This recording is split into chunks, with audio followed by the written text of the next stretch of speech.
Welcome to episode 13 of the Mentally Strong podcast. Today, I talked to Keri Cooper. She's the owner of Keri Cooper Holistic Therapy in Northern New Jersey. In her private practice, she counsels teens and works to give them the tools they need to navigate life.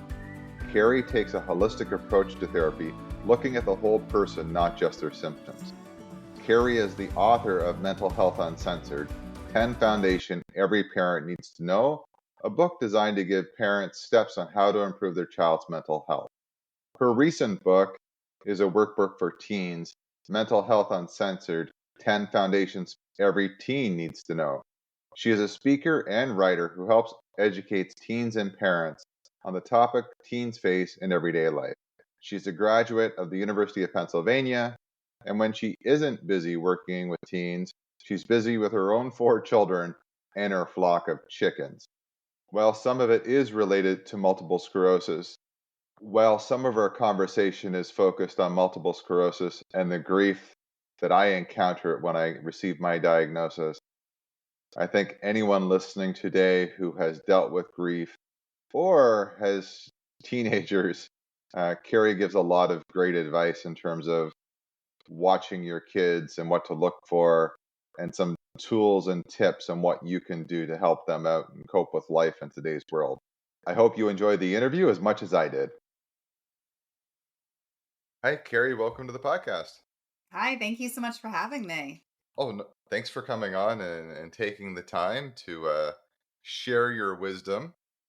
As you know, the podcast is predominantly focused on people with multiple sclerosis. hmm And based on my short experience with it, the mental aspect of it is probably the most challenging, or it has been for me so far. So I've been dying to have someone come on and talk about it. Maybe you can give your insights into what you know about grief or trauma when someone's given bad news, whether it's multiple sclerosis or something else, or what your experience has been with it. Absolutely. So, normally when somebody is given some pretty, life-changing news, it almost feels like a kick to your stomach. It's like I this, That's accurate. yeah, paralyzation of, whoa, what just happened? I need to take a step back and examine all of this. So, of course, when we get devastating news, our body kind of freezes at first. It's so hard to process. It takes a little bit to actually process it and what does this mean and what does this look like? And until we're really able to logically sit down and process it, we're in a state of fear because it's unknown. Does that sound about right? I see you nodding your head over there.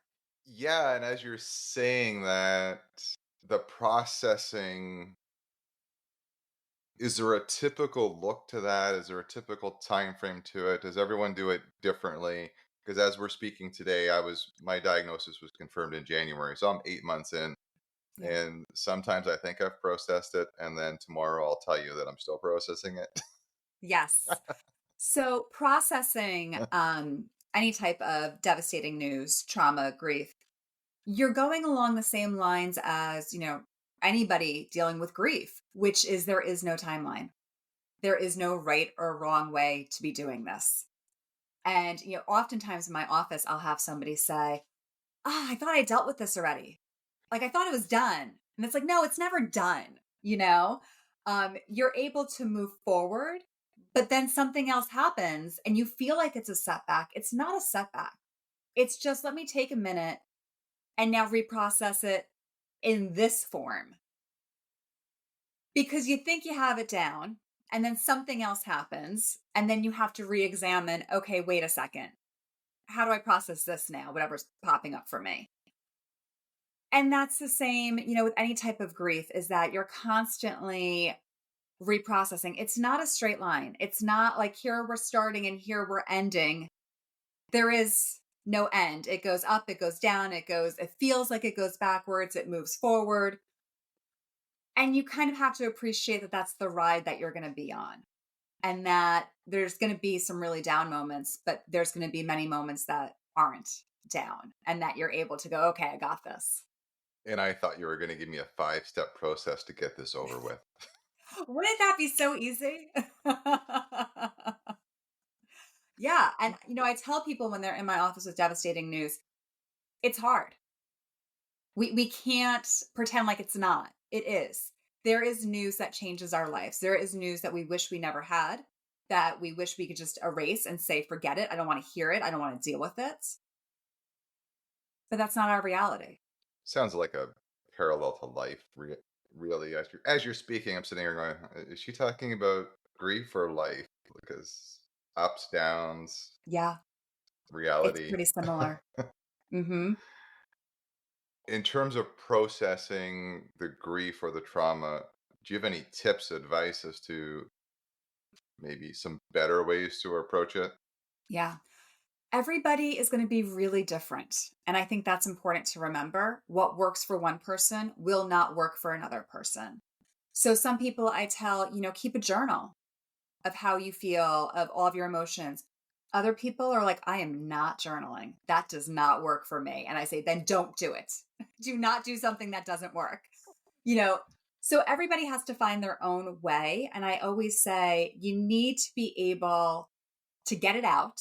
That's one thing, whether it's journaling, talking to somebody, being in a support group, all of those are important, depending on what, resonates with you. But you also need to be able to have something to get excited about every day. There's got to be a spark in your life to say, this is why I'm continuing to deal with this process.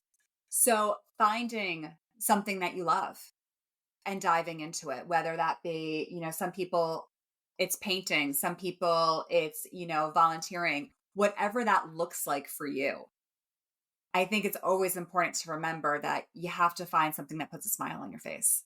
I knew I would end up referencing the Netflix special. Have you seen it? The one about the people living to be 100? No, I haven't seen it, but it sounds Okay. fascinating. Yeah, it's amazing. It's a definite must watch. But there's the gentleman. The point of the documentary is he calls them blue zones across the world where people live to be 100, 102. And as you're talking, I can't remember which section of the world it was in, but one of the dominant themes in that area was they had something to get up and get excited about every single day. And, Yes. and we're talking about people 90 to 100, like walking around like most 50 and 60-year olds. Yes, and we see that a lot, especially in this country in terms of like retirement, when people retire from their jobs. Hmm. If they don't have a purpose, if they don't have something to do, they deteriorate pretty quickly. It's the people who retire and are traveling and loving life or taking care of grandbabies or volunteering or doing some type of side work that they just really enjoy that seem younger. It's it's the fulfillment, and I don't know if you know this or not. I don't think we talked about it, but retirement planning is what I do in my real job.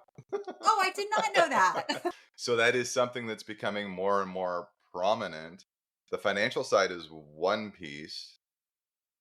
If you retire at say 65 and you're living till age 90, or if you're one of these centenarians 100, you have 25 to 30 years of finding something to do.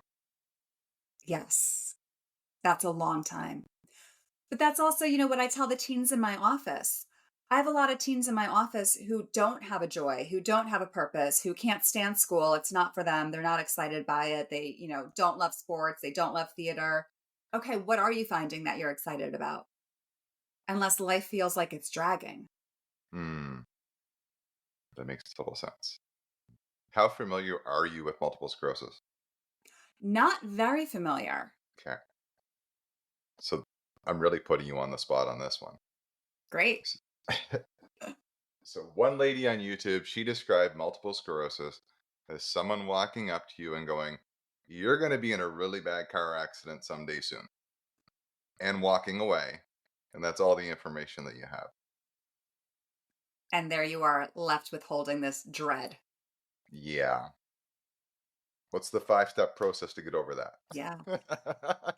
Well, I'm going to tell you what I tell a lot of people with dread, which is we could spend our time worrying about what tomorrow is going to look like. Um, but we don't know what tomorrow is going to look like. Tomorrow may be fine. And now we spent all this time worrying for nothing. It may not, it may be fine for the next 5 years. We have no idea. So I tell everyone to bring it back to the present. And, a saying I love is real problems have real solutions.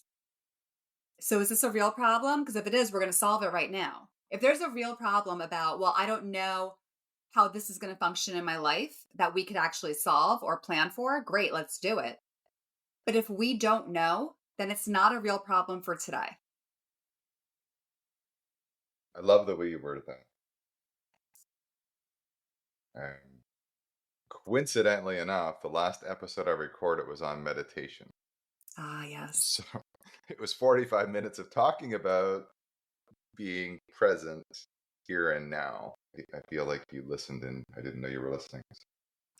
Whenever somebody is talking about their anxiety, it's like, is it about today? Is it about right now? Or is it about something that you're thinking may happen? Because that's when we start getting anxiety. It's about thinking of the what ifs, what may happen. Do you have any tools or tips to help people with that? I know that's something that I deal with on a regular basis, and I did long before I had multiple sclerosis. Hmm. It's like thinking about the past, thinking about the future, creating traumatic events that have still never happened. Right. Yeah.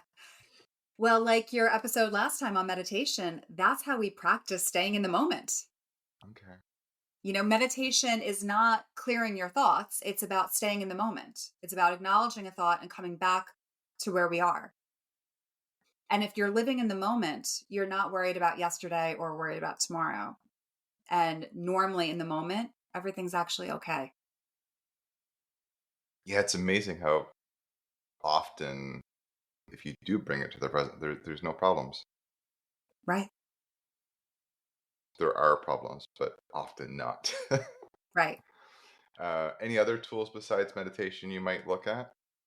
I think constantly coming back to, is this a today problem? And it's funny now in my office when kids come in, they'll start talking about something and they're like, but that's actually not a today problem, is it? And I'm like, no, that's not a today problem. That may be like a December problem, but that's not a today problem. We can't do anything about it. It's asking yourself the right questions and almost walking yourself through it by asking yourself the right questions and coming up with it. Yes, it's, can I do something about it right now? If the answer is no, we have to move on. I know you work a lot with teens, Mhm. so I'm going to take you back to, I guess it was 2019 for me. It's interesting because now I look back on it, I wasn't actually diagnosed, I was under investigation. But my son was 17 or 18 at the time, and of course, I had to tell him what was going on. I'm a little bit emotional when it comes to him, so we decided to go to a restaurant and talk there because then I knew I could keep it together. But we went through it, and he handled it really well. But his comment at the end was pretty funny. He said, "The next time you have bad news for me, can you start it off with this sentence? I'm not dying." Yes, because that's where they go, to the worst case scenario. Yeah, I'm like, I Mhm. don't have any practice at this. I'm sorry, but if something else happens, we'll start with "I'm not dying" and go on from there. But it was funny, not funny at the moment for both of us, I think. But Absolutely. what's been your experience with children hearing bad news from their parents along the health front, I guess? I think one of the biggest concerns that kids normally are saying to me, they want to make sure their parents are being honest with them and not hiding information. Okay. Um, and that's also very age dependent with how much you're going to tell your kids. Like if they're in high school, you probably need to be pretty honest with them about what's happening because they know. They know more Hmm. than everyone thinks they know. When they're younger, you're going to put it more in their terms so they can understand. But one of the biggest things is always like, are my parents really being honest with me? And to have that conversation to say, listen, we know you're able to have an honest conversation with us. We're not hiding anything from you. If you have questions, ask. We're going to give you the most honest answers we can. And sometimes those answers are, I don't know. And that's okay to say. You don't need to have all the answers. So rather than kind of making something up or saying, yeah, it's going to be fine, to say, I don't know, but this is what we're doing about it. This is the plan. So you find the children you deal with are comfortable as long as they feel they're being shared the truth? Yes, it makes them feel better because if they don't think they're being told the truth, their mind is making it way worse than what it actually is. Interesting. Is You know, there thinking about all those future problems that may or may not happen, they're thinking worst case scenario. okay. Once the information is shared with the teen, do you think monitoring and following up is necessary? Let them deal with it and let them come back to you? Depends on the relationship. What's been your experience? Depends on the relationship, depends on the kid. But normally checking in is a good idea. You know, normally talking about it. Don't pretend like it doesn't exist. It exists. We can talk about it. You know, sometimes parents don't want to have conversations. Well, we don't want to upset them. Well, it's in their head. They're already thinking about it. Like, put it out there in the open. Um, and if they don't want to talk, that's fine. Don't push it. And also understand that they're going to react in their own way and they're going to process it on their own timeline as well. Right. So just because they seem perfectly fine for the first, month doesn't mean they're going to be perfectly fine 5 months from there. So you need to kind of keep an eye on it. And oftentimes, that's a really good time to get a therapist involved because kids don't necessarily want to talk to the parent about their feelings because they don't want to upset them. In their Hmm. head, it's already like, well, they have enough on their plate. And the last thing we want is a child, stuffing their feelings inside of them. They need to be able to talk about it and process it. And lots of times it is challenging for them to talk about it and process it with their parent because they just don't want to be an added stress. At what age do you think that kicks in? Where that self awareness of a teenager kicks in, going, I don't want to add more stress to my mom or my dad? It kicks in way earlier than most people think. I hear it from definitely middle school kids as well. Like, well, my parents are already so busy at work. I didn't want to ask them for help with this problem. Hmm. So it kicks in pretty early. When kids have a relationship with their parents, they want to protect them as well. That's not their role, but it's sometimes what they do. So we Yeah. want to make sure that they realize it's not your role to protect your parents' feelings. It's okay. You're a child. But again, having them be able to express that with, a neutral party is always a plus. I'm going to share this out loud, probably the first time ever. So I have that battle with my son because I'm a single dad. I don't have any other family in the local area. So if multiple sclerosis takes a turn for the worse, I need some sort of plan in place. I've spoken to him about it. He's 20, Hmm. becoming a grown up. And I'm like, what? How do you feel about the steps I will take to get myself taken care of? Is that a responsibility you're okay with, or do I go to something outside? I know what his answer is, but in my head, I'm going, is this his real answer, or am I making dad happy? Right. And I've dug into it, and I've gone as far as I can without hitting that brick wall. What are your thoughts? It's a good Speaking question. generally. Yeah, it's a good question. And I think when you're unsure of that answer, bring in a neutral party to find out. And, maybe they're fine, maybe they're not, but that neutral person may be able to really help them process it and let them know that they need to do what's good for them and they're able to have a voice. And if someone tries to do that with their child and the child resisted it, what would you back off and let it I go? would back off. You could always try again, but you want to meet your child where they're at. You don't want to, force them to be speaking about it with somebody else if they're just not there yet. Right. And that's okay. Sometimes you need to internally process a lot before you're able to talk about it with anyone else. And that just needs to be respected. Again, just like we were talking about earlier, that, it's not from point A to point B. It's all over the place. It's the same with the kids. It's all over the Hmm. place. You think they're doing great, and then all of a sudden it's like, oh no, what's going on? but it's not moving backwards. It's just processing, and it's ups and downs. Interesting. I think my kid would go just to satisfy me. It's probably this. He'd use the same logic as he did before, but Right. interesting. So, uh, you mainly deal with teens and younger people. I mainly work with high school and college kids. I work with a lot of college kids across the country because I'm licensed in a few different states. So Okay. they telehealth into me often.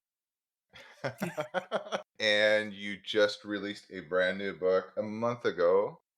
I did. So my first book I released a year ago, and I actually wrote it during COVID because I had so many people who needed therapy and I couldn't possibly get them all in, and every other therapist was booked. And, what I say at work is kind of the same thing, the same themes.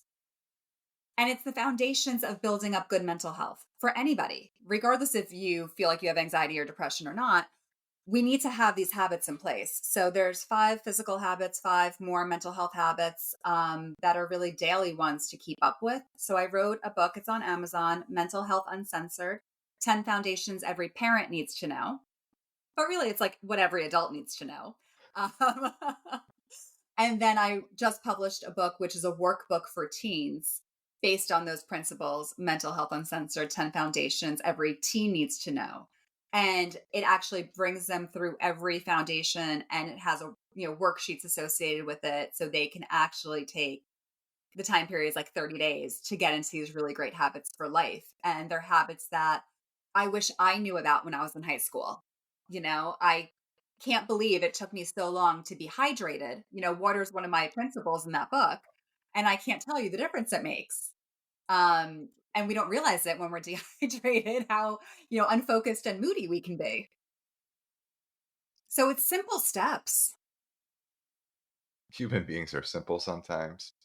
Yeah. Sometimes we make it more complicated than what it needs to be. How about you drink some water? I mean, I have kids in my office all the time complaining about headaches. I'm like, did you drink water? And they're like, well, no. And I was like, could we start there before you go off to a neurologist, about to see if there's a neurological issue? Could we just hydrate ourselves and see if that works? And I think we forget the basics. And that's what this book is. It's bringing back the basics, because you are not going to be in a good mood if you are eating junk, not sleeping, too much screen time, and dehydrated. It's not going to work.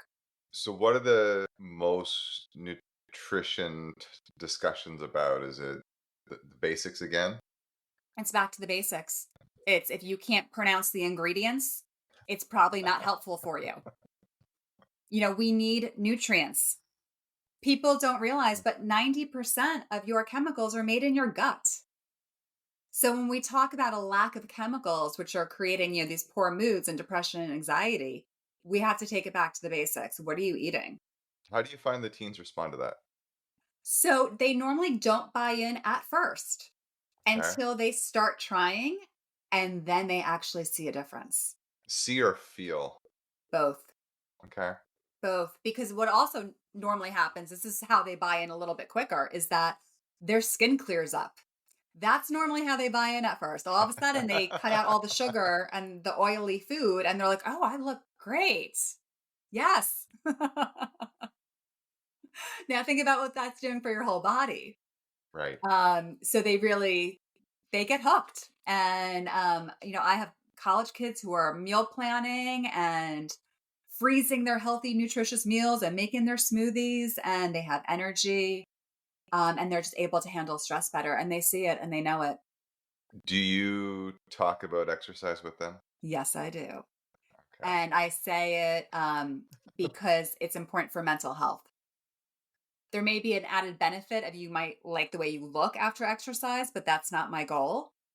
Okay. My goal is mental health. And there are studies that show that exercise is as effective, if not more effective, than antidepressants. Because again, with exercise, we're releasing the feel good chemicals. So this is not advice to anyone listening, because I'm not a medical professional, but I was able to let go of antidepressants back in 2017 through working out. So Yes. under the advice of my doctor. Yes. Yes. So it's, and what I also say, and I write about this in the book when I talk about exercise, is that even if you are on medication, if you're exercising, it's only going to help you feel better. It will just help. So it's about getting back to the basics and being able to really build yourself up. Do you have any preferences or recommendations for teens in terms of exercise and helping them to, I guess there's two parts. It all helps reduce mental health, but is there a specific path you guide them down, or is it whatever they're happy with? I tell them to try everything, and whatever they enjoy is what they should be doing. And that is very different for everybody. I know for myself, I hate running. I won't do it. I don't like it. It's very rare that I do it. Tell us how you really feel. Yeah. But I love weights Okay. and I love yoga. And that's where I go. And that's what builds me up and makes me feel good. We're going down a path that I love. So, do you encourage moderate exercise? Do you encourage strenuous? Like, do you have like, if you're sitting with someone, is it more what they feel, or It's whatever works for them because the reality is you just need to be moving your body. And if a kid goes from not moving their body to moving their body, that's a win. And I do have that talk with parents a lot who will say to me, they need to be working out harder. They're not doing enough. No, they just need to be moving. That's the goal here. They need to actually enjoy exercising. So it is a lifetime habit, not dread it, because now we're turning them off to exercising. yeah, if they don't like it, they're not going to adhere to it. They're not going to be consistent, Right. and as soon as everyone stops looking, they're going to stop doing it, Exactly. just like adults do. Just like, yes. As you mentioned, those parents that were saying they should work out harder, I was almost in my head going, I wonder how much they work out. But And the kids will tell me. yeah, I bet they will. They're like, my mom's making me run. She doesn't run. Or my mom telling me to put down my phone. She's on her phone all the time. And that's why I talk about in my book, like parents have to model these behaviors. The kids aren't listening to what you say. They're doing what you do. Oh, absolutely. Yeah. Absolutely. In fact, they're probably doing the opposite of what you say. Right. Depending on the age and where you're at in the relationship, they're definitely doing the opposite of what you say. Absolutely. You brought up screen time. Yes. What type of advice do you give the kids in that way? So what's interesting is that when we talk about screen time, the kids know. They know that they get anxious after watching social media. They know it. They don't like to admit it, Okay. but they get it because they're seeing everybody else's fake, perfectly posted life. And I always stress it is fake. Mm-hmm. They're showing the best moment, picture perfect with a filter. That is not their real life. And that's important to remember. But when you're being flooded with this information, when you're being flooded with whatever ads or influencers, you're going to feel less than all the time. So you need to come off social media. I have a few kids who every once in a while will actually delete their social media for a time because they know they just can't do it. And then they'll come back on and, try to limit the time. It's hard because it's an addiction and it's set up that way to be an addiction. And, you talk about anxiety with our high schoolers and our college kids. This is why. I mean, they are seeing everybody's most perfect life and feeling like they can't keep up. Do they share with you, and I'm guessing there's both out there, it's they're putting themselves out there and not getting the likes, or is it what they're seeing and they don't feel they're aspiring to that? It's both. It's definitely both. And then it's, I posted this person didn't comment, this person, ignored the post. Are they really my friend? Like they get so in their head about how somebody liking their social media post means that they're a real friend. So do you go down the path with them of why they're posting? Yeah. And it's for the likes. It's because it makes them feel good until it doesn't, you know? But really, I mean, social media is a very big issue in society at this point. It's just so unhealthy. And they have access to way too much information. I mean, with Snap Maps alone, they could see that their friends are hanging out without them at this point. They know what's happening, and it's just, What is Snap Maps? oh, Snap. I joke that Snap Map is keeping me in business. So Snap Map is, when you have Snapchat, which is how the kids really communicate, Uh-huh. there's a map and it shows where everybody is. So you will see all of your friends like hanging out and you were not invited. Oh, wow. Yes. I didn't know that existed. Yes, it is. There's nothing positive coming out of it. I hear that, and then I was in a conversation, and someone said kids don't know how good they have it these days, and then I hear that. I don't know. I think I was better oblivious and in the dark when my friends were hanging out Me too. without me, right? Yeah, I would not want to grow up in this world of technology. I think it's very challenging. And I think it's even hard for adults who are on social media to see and compare themselves to others as well. It's, oh, this person got a promotion. Oh, look at this, person in their family. No one's melting down. They have such a great family. And again, it's all fake. I also am a speaker and I, do a lot of talks, and I tell this one story about one of my friends, and I always hope she's not listening to me speak actually, because she'll know who she is. But she posts on Facebook constantly about her amazing husband. And oh, he brings her breakfast in bed and they do date night and he brought her flowers and it's amazing and lovely. And then we sat down for lunch one day and the first thing out of her mouth is, I can't stand my husband and I want a divorce. And yeah, it's a little bit different than what you're posting on social media. So I was speaking to a digital marketing expert, and this is quite some time ago. Apparently, there's a direct correlation with a lot of posts about your relationship and the Google search of how do I divorce my spouse. That does not surprise me at all. Yeah. So it's important for everybody to remember that this is a fake world that we're entering. Nothing is real on this social media. And, one of the points I always stress with everybody is that you are never going to be happy if you're constantly comparing yourself to somebody else. And social media is essentially designed to compare yourself to somebody else. Comparison is the thief of joy. It truly is. I didn't expect to go down this path today, but it's interesting because we talk about nutrition, then we talk about social media. And I was talking with someone the other day. It's like there's these people being paid hundreds of thousands of dollars to make sure you eat more than one chip and to make sure you keep scrolling. So if you're not aware, you're done. Yeah, absolutely. Like, their job is to keep you hooked. Yes. What else do you to go into with kids? I mean, that's all we're talking about: nutrition, exercise. Is there any other piece that we're not talking about that you typically see with the kids? Sleep. Sleep is a big one. You know, when you think of teenagers and sleep, teenagers actually need a lot of sleep. They kind of go back to like their toddler days of needing like excessive amounts of sleep. And if they don't, you remember a toddler who skipped their nap, they're horrendous to be around.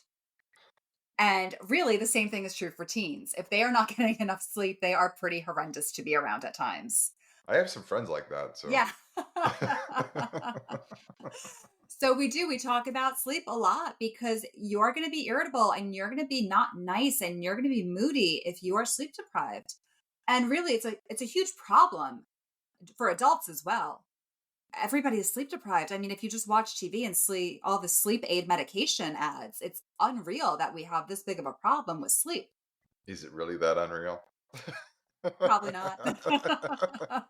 Like, do we want to circle back to nutrition and screen time? True. Very true. And that is absolutely what, and it also comes back to, so another one of the things I touch on in both of my books, when we talk about the mental health side of it, is boundaries. We have to set boundaries. We can't overextend ourselves. We have to be able to say no. And one thing I see a lot of is, especially moms, staying up all night because they have overextended themselves and they're trying to get a million and one things done that they can't possibly get done during the day. And then I see that with their kids, especially girls, overextending themselves, saying yes to a million and one different things that they shouldn't be. You need to be able to say no in life. You need to be able to have boundaries unless you are just going to be depleted constantly. So, I go into a chapter of that in the teen workbook about let's look at your boundaries. What are you saying yes to that you don't enjoy? What does this time suck for you? Why are you saying yes to these things? And we do, a lot of breakdowns of all of that because it is important to be able to say no and not feel bad about it.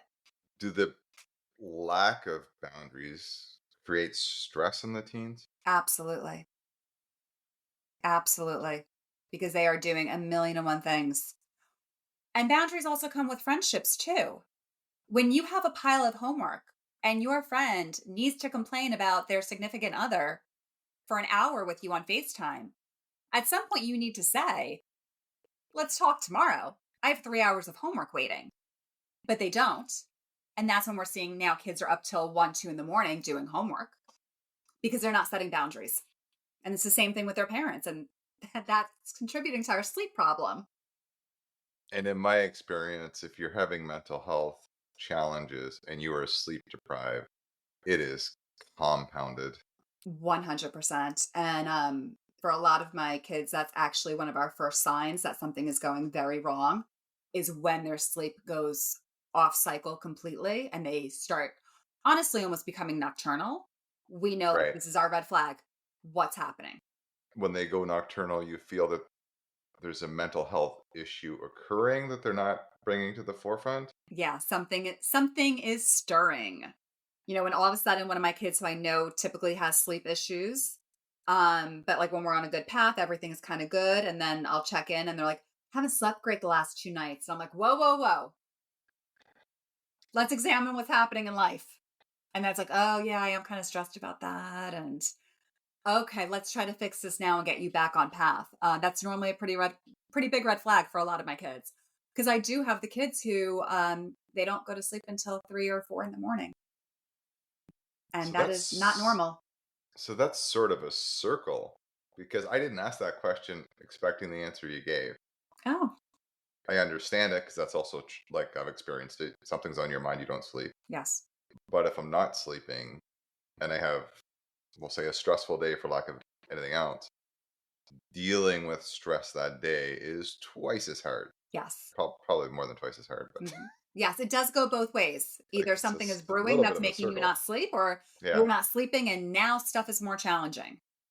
Sleep is really, it's so crucial. And I know there's been like, a million studies done on even just the health benefits of sleep. Like Hmm. your body needs it, your mind needs it. It's not something that we could do without. And it's not something you can catch up on. No. Do you have any other messages you'd like to share with parents out there who are listening? Or I'm actually going to just say, for anyone listening who wants to be in a better mental health, I think it applies to everyone. It does apply to everybody. What I really want the message to be is you can make yourselves feel better. You have to get back down to the basics. Everybody has the power to feel better. Eliminating extremes from this question because the extremes are easy. At what point does someone might go, okay, maybe I need help? I think if the question pops into your head, maybe I need help, it's time to get help. That's a great answer. I like that. Yeah. It's perfect. So your book is out. It can be found on Amazon, or I guess, sorry, both books. Yes. And how else can people get a hold of you, follow you, all that good stuff? Right. Well, of course, talking about social media, I, I've, unfortunately, I have to be on it. So on Instagram, I am at Keri Cooper Holistic Therapy. And I'm on, Facebook as well as Keri Cooper Holistic Therapy. yeah, I have to stop talking about social media and then asking for social media for people. I know it is the part of my job, by the way, that I like the least is dealing with social media. In what way?